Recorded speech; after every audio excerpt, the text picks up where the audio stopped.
অর্থমন্ত্রী সাহেব বলেছেন চলে যাওয়া টাকা ফেরত আসবে।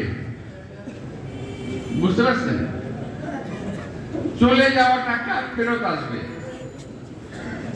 মানে বিষয়টা এরকম, ওই টাকার হাত পা আছে, হাইটে চলে গেছিল, উনি ডাকতেছে আবার চলে আসবে মুরগির মতো।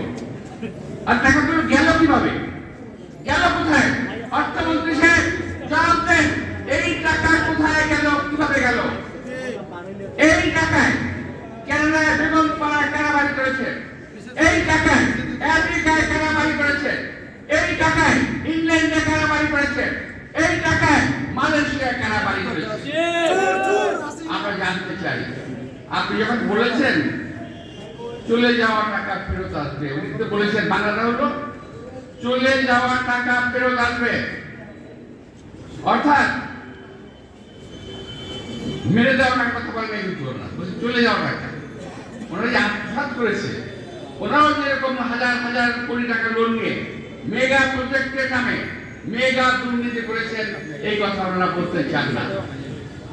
আমরা পরিষ্কার বলতে চাই, মেগা প্রজেক্টের নামে মেগা দুর্নীতি করছেন, আজকের দেশের মানুষকে 12টা বাজিয়ে ফেলছেন।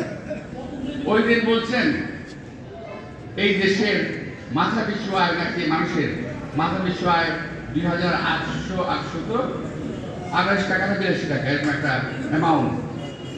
ভাবেন, মাথা পিছু আয় আমাদের 2882 টাকা বেড়েছে এক বছরে।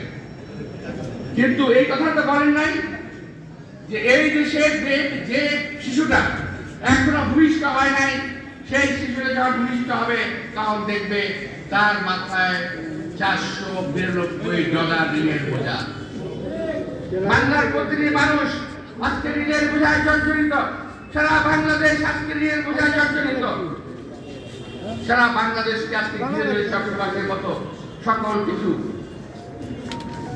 উত্তর দক্ষিণ পূর্ব পশ্চিম, আমাদের পুরো বাংলাদেশে আজকে কোনো বন্ধু নাই। বাংলাদেশে আজকে কোনো বন্ধু নাই। কেন হয়েছে এই কাজ, এটা আজকে বিবেচনা করতে হবে। আমি জবাব চাই ওটাই যে বলেছিলাম, অর্থমন্ত্রী সাহেব যে টাকা চলে গেছে ওই টাকা ফেরত আসবে, অর্থাৎ আপনি জানেন এই টাকা কোথায় গেছে। আমি এই মঞ্চে দাঁড়িয়ে অর্থমন্ত্রীকে অ্যাকিউজ করতে চাই, আমি একটা দায়ী করতে চাই, এই টাকা পাচারের জন্য উনি এই জন্য উনি কথা বলতে পেরেছেন যে এই টাকা ফেরত আসবে।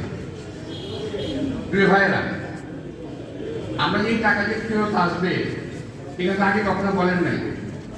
আমরা বহু আগে থেকে বলছি যে বাংলাদেশ থেকে টাকা পাচার হচ্ছে, আপনারা বলছেন যে না শুধু উন্নয়ন হচ্ছে, কিন্তু আজকে পাচারের কথা অর্থমন্ত্রী স্বীকার করেছেন।